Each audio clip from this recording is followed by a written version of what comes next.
அனைவருக்கும் நற்றமிழ் வணக்கம். டகர ரகர மயக்கொலி வேறுபாடு பற்றி இன்று பார்க்க இருக்கின்றோம்.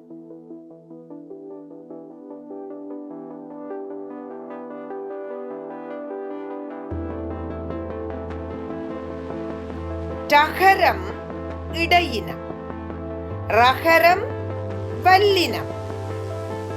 ரகர மெய் தன் உயிர் மெய்யோடு சேர்ந்து வரும்.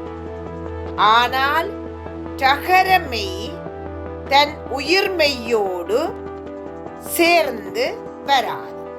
எடுத்துக்காட்டு: குற்றம், விட்டான், புற்று, நெற்றி. ரகரம் நகர மெய்க்கு பின் வரும். ஆனால் டகரம் நகர மெய்க்கு பின் வராது. எடுத்துக்காட்டு: குன்றம், தின்றான், பன்றி, கன்று, கொன்றை, சான்றோர்.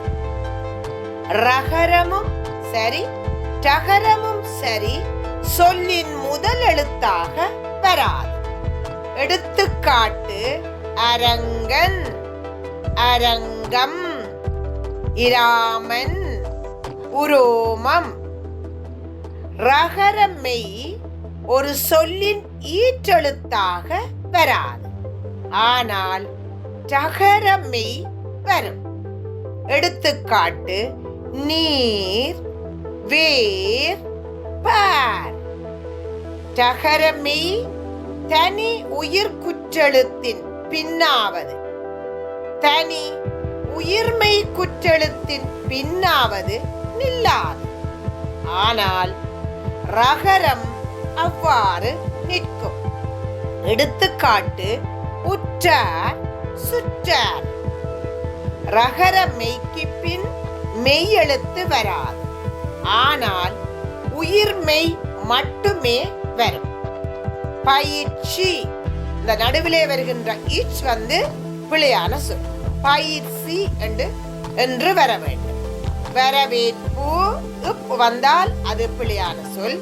வரவேற்பு, அதற்கு இற்றோடு இக் வராது, அதற்கு என்று வர வேண்டும். டகர மெய்க்கு பின் மெய்யும் வரும், உயிர் மெய்யும் வரும். எடுத்துக்காட்டு: ஆர்க்கும், அயற்சி, தேர்வு. ரகரம் வரப்பெற்ற தமிழ் சொற்கள் அழுத்தமான ஓசையை உடையனவாய் இருக்கும். ஆனால் டகரம் வரப்பெற்ற தமிழ் சொற்கள் வன்மை ஓசையும் மென்மை ஓசையும் அல்லாத நடுத்தர ஓசையினை உடையதாக இருக்கும். எடுத்துக்காட்டு: அரு என்றால் அருமை, அறு அறு என்றால் துண்டி, அரை என்றால் பாதி, அறை, அடி. இரத்தல், யாசித்தல், இரத்தல், சாதல். ஆகவே இவற்றின் பொருளறிந்து பிழையின்றி உச்சரிக்க எழுத பழகுவோம்.